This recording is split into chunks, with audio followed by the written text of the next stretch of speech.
তো আজ Sunday preparation বন্ধুরা, আমার চিকেন কষানো হচ্ছে। এদিকে আমার ভাতও ফুটছে, ভাতও তৈরি হচ্ছে বন্ধুরা। যারা চিকেন খায় না, ছোট ছোট ট্যাংরা মাছ মশলা মেখে রেখেছি, এটার ঝোল করব। এক পোস্ত তৈরি করে রেখেছি, বড়ি, সজনে ডাঁটা, পটল, আলু দিয়ে।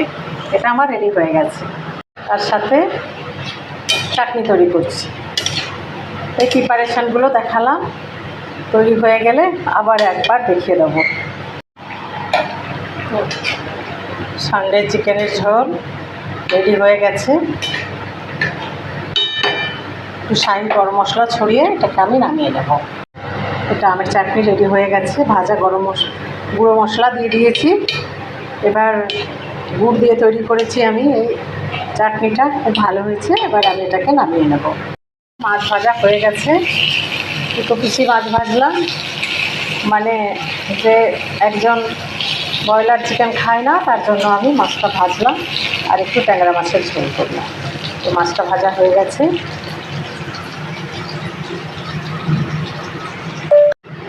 এই মাছ ভাজাটা তুলে নিলাম।